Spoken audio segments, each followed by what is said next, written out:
One nation one election एक लंबे समय से महसूस किया जा रहा है पूरे देश में। जब शुरू में लोकसभा और विधानसभा के चुनाव साथ हुआ करते थे, चाहे 50-51 का ले लो और 67 तक मान सकते हैं हम, लेकिन बाद में ये क्रम जो है, कई बार जो संविधान में जो शक्तियां दी गई थी, वो शक्तियां बाबा साहब ने ये सोच के दी गई कि जो संविधान बना है वो संविधान सही तरीके से चलाया जाएगा।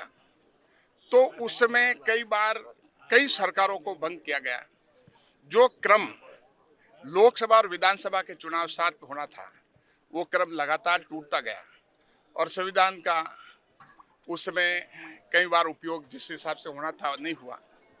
तो अब जो है ये महसूस किया गया लंबे समय तक कि इससे खर्चा भी जो है बहुत ज़्यादा हो जाता है, बहुत बढ़ता है, पब्लिक के उसके सीधा भार पड़ता है।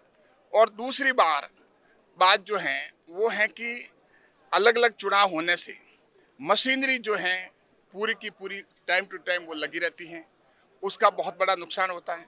आचार संहिता बार बार लगने की वजह से जो विकास के काम गति पकड़ने चाहिए वो गति नहीं पकड़ पाते, तो इसका नुकसान जो है वो देश को होता है।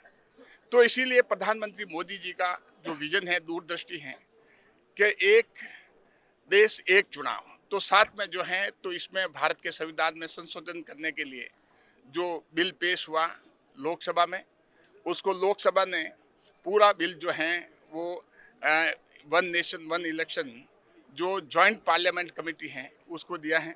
उसमें 27 मेंबर जो हैं वो लोकसभा के हैं और 12 जो हैं वो राज्यसभा के हैं।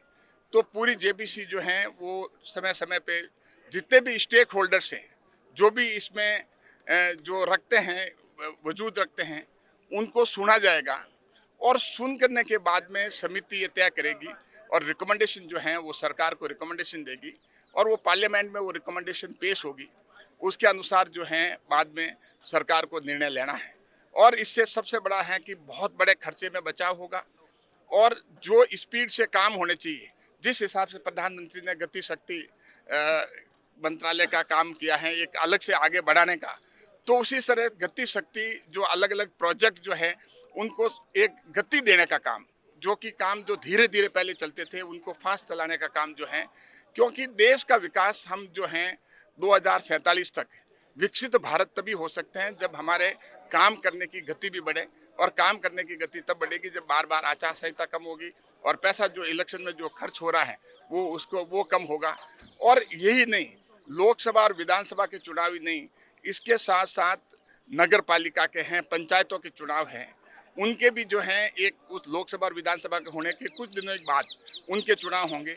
तो एक चुनाव का कैलेंडर बनेगा कि ये चुनाव के दिन होंगे, उस पीरियड में चुनाव होंगे। तो अगर बाद में कोई विधानसभा या कोई किसी तरह से पंचायत या म्यूनसिपलिटी जनता जब चुनती है 5 साल के लिए चुनती है, उस समय अगर वो पूरे 5 साल नहीं कर पाते हैं तो ये जनता की गलती नहीं। तो ये सारी चीजें सोच करके वन नेशन वन इलेक्शन का जो है ये बिल पार्लियामेंट में आया है और पार्लियामेंट ने समिति को दिया। अमित शाह के बयान को लेकर विपक्ष काफी हंगामा कर रहे हैं, उसको लेकर देखिए, अमित शाह जी के बयान को आप पूरा भाषण पढ़िए।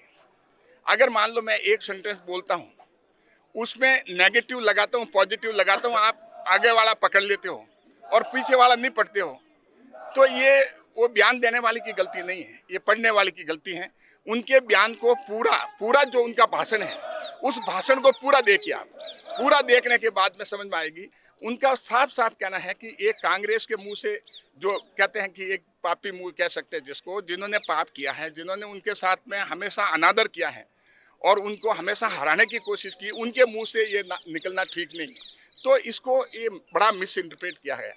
इससे आम जनता जानती है एक सिर्फ एक राजनीति चलाने के अलावा वो कुछ भी नहीं कर रहे। सर, सदन के अंदर लगातार विपक्ष जो है विरोध कर रहा है, लगातार विरोध भी हो रहा है, चल रहा है, गतिरोध चल रहा है। राहुल गांधी का जो कल का जो रवैया था संसद के अंदर घुसने और एक सांसद को चोट भी दी, क्या कहना चाहिए? देखिए, बहुत गलत है। एक बहुत ही जिम्मेवार एक विपक्ष के नेता, उनको चाहिए था कि इस तरह की बात नहीं करनी चाहिए थी। एक बहुत बुजुर्ग सांसद को धक्का दे करके इस तरह का जाना, वो भी खड़े थे, अपना विरोध जता रहे थे। जिस हिसाब से वो विपक्ष बात कर रहा था, तो उसमें उनके द्वारा ये करना ये बहुत ही गलत बात है। सर अगले एक चुनाव उदयपुर 2029 के चुनाव उदयपुर एक जाने राष्ट्र- वाला मार्ग जो कि अभी पाली क्षेत्र से गुजरता है, कुछ दिन पूर्व कुछ बालिकाओं की मौत भी हो गई थी। आपने भी नितिन गडकरी से मांग की 4 लाइन सड़क को लेकर। देखिए, इसमें हमने लिख के दिया, स्टेट गवर्नमेंट में हमारे मुख्यमंत्री जी जो हैं वो भी प्रयास कर रहे हैं, तो इसमें जरूर सकारात्मक परिणाम आएंगे। सर एक सवाल सर, एक राष्ट्र एक चुनाव आपको लगता है 2029 तक ये सार्थक हो पाएगा और इम्प्लीमेंटेशन हो पाएगा सर? देखिए, ऐसा है कि उस बिल में ही प्रावधान है, जब नई पार्लियामेंट बनेगी और कॉन्स्टिट्यूट होगी, उस समय राष्ट्रपति कैलेंडर डिक्लेयर करेंगे, तो ये 2029 से लागू होगा। जो उस समय के बाद में विधानसभा के चुनाव होंगे, जैसे 2 साल के बाद में विधानसभा के चुनाव हुए, तो उस समय वो उनके रिमाइंडर टर्म, जैसे 2034 में अगर मान लो लोकसभा के चुनाव होने, तो जो विधानसभा के चुनाव होंगे उनके जो हैं वो रिमाइंडर टर्म के जो पीछे का टर्म बचा उसके लिए होंगे।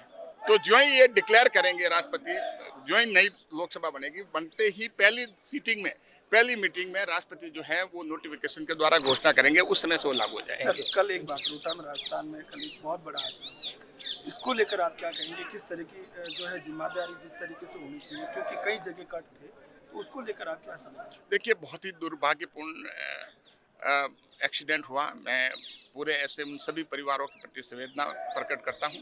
हमारे मुख्यमंत्री जी भी उसी समय बहुत ही सजगता से उन्होंने इस पे मदद के लिए पहुंचे, पूरी सरकार लगी हुई है। लेकिन जहां पर भी कमियां रही हैं, कुछ जो भी हैं, वो बिल्कुल डिपार्टमेंट, जो भी सक्षम डिपार्टमेंट है जिसका काम है, वो सभी लोग देखेंगे और इन्वेस्टिगेशन के बाद पता लगेगा क्या कारण है। धन्यवाद।